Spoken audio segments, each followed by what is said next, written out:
Muy bien amigos, ahora vamos a visualizar lo que vendría a ser un data frame. Ahora, los datos que conforman al data frame denominado CARS, que es una base de datos que se encuentra arraigada intrínsecamente en RStudio, son un conjunto de observaciones tomadas en la década de 1920. Dichas observaciones describen la velocidad en mph, ¿cierto?, de algunos carros y la distancia en ft, es decir, feet, pies, que les tomó al parar, cuál fue su derrape. A eso nos referimos, ¿cierto? Algo sumamente importante, queridos amigos. Entonces, para ser llamado a dicho data frame, sencillamente ubicamos lo siguiente.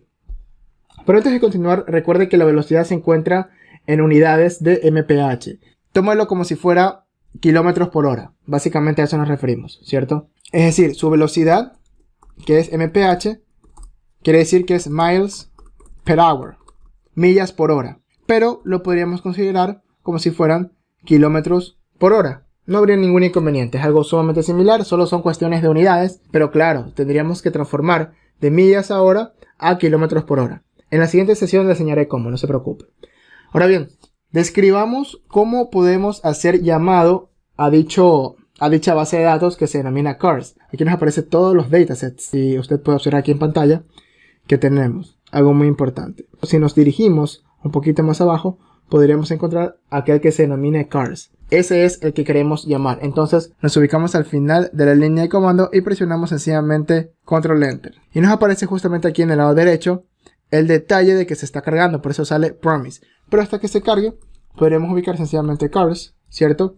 Y una vez cargado dicha base de datos, observamos que CARS corresponde a 50 observaciones y 2 variables y es un data frame, ¿cierto? El speed, recordemos que sus unidades de speed, velocidad, la primera columna, están en millas por hora, ¿cierto?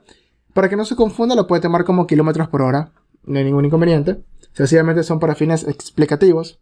No debemos ser tan exactos en este caso. En otros casos más adelante, por supuesto que vamos a ser muy exactos, muy perfeccionistas. Pero en este caso podríamos obviar esa parte y tomar en consideración como si la velocidad fuera kilómetros por hora, pero usted sabe que sus unidades reales son millas por hora. Ahora, en distancias se encuentra en pies, ¿cierto? Entonces lo puede tomar como metros si se le hace más sencillo. Y bueno, aquí tenemos todo el detalle del data frame en mención. Algo sumamente importante, recordemos que consta de 50 observaciones y claro está, 2 filas. Ahora, si deseamos visualizar el resultado, ¿de qué? De la primera columna, por ejemplo.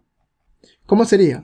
Bueno, es algo tan importante porque en primera instancia ubicamos el nombre del data frame, en este caso CARS, y empleamos una de sus 2 columnas, en este caso speed, velocidad. ¿Cómo sería, queridos amigos? Bueno, sencillamente ubicaríamos velocidad, de manera muy similar a como habíamos indexado con una lista, ¿cierto? Entonces, por esa razón empleamos el signo dólar, speed, nos ubicamos al final de la línea de comando y presionamos Control Enter, y nos aparece un arreglo unidimensional de longitud 50. Claro, porque recordemos que este fragmento de valores fue tomado de la primera columna del data frame o dataset denominado CARS y consta de 50 observaciones. De hecho, si usted ubica aquí la función o palabra reservada length de CARS de speed, nos aparecería que su valor es 50. La longitud, el número de elementos total de todo esto de aquí es igual a 50, ¿cierto? Y nos aparece en detalle los elementos con respecto a la velocidad, algo muy importante.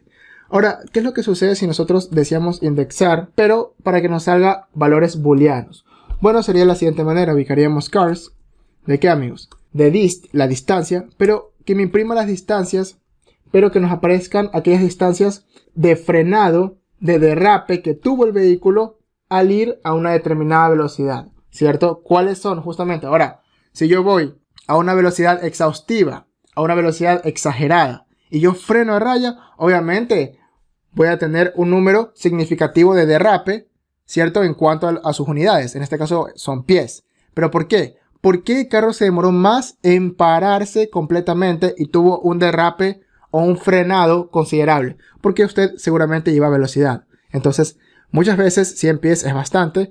Quiere decir que usted frenó a raya porque iba a velocidad o tuvo que frenar ante cualquier imprevisto y le aparece que su frenado en cuanto a pies fue igual a 10. Entonces, en este caso ubicaríamos CARS dist, pero que me imprima en verdadero y falso valores booleanos, ¿cierto? Una cadena de valores booleanos en donde interviene dicho cometido. Entonces, observaríamos sencillamente aquí una cadena de valores booleanos y observamos que en los primeros aproximadamente 48 casos no tenemos un derrape mayor a 100. Pero en los dos últimos casos sí tuvimos un frenado. Pero en el penúltimo caso sí tuvimos un frenado mayor a 100. De hecho, si nos ubicamos justamente en la observación 49, observamos que tuvimos un frenado de 120. Algo muy importante, ¿eh? Y muy interesante, queridos amigos. Ahora, si nosotros deseamos visualizar dinámicamente cuál fue ese valor que correspondió justamente a este valor booleano true, es decir, cuál fue el valor, cuál fue justamente esa métrica que cumple con esta condición que es mayor a 100, entonces ubicaríamos sencillamente cars de dist, por supuesto, cars de dist mayor a 100. Nos ubicamos al final de la línea de comando y presionamos control enter y observamos que su valor es 120. Entonces yo derrapé 120 pies, ¿cierto? Es decir, yo como que hice raya la llanta con respecto al pavimento. Me tomó aproximadamente 100 pies frenar completamente con mi vehículo. Perfecto. Ahora, ¿a qué velocidad yo iba? Excelente, amigos. Entonces volvemos a realizar la indexación correspondiente, cars de speed, y ubicamos sencillamente cars de la distancia. ¿A qué velocidad yo iba cuando tuve un derrape mayor a 100? Aproximadamente 120. Vamos a ver. Iba ¿a cuánto, amigos? A 24 millas por hora. Excelente. Muy bien. Así se indexa correctamente los vectores, amigos, arreglos, matrices, listas y data frames. Pero esto es solamente una abreboca de lo que usted verá en este maravilloso curso. Y recordemos que lo actualizamos semanalmente, ¿cierto? Muchísimas gracias.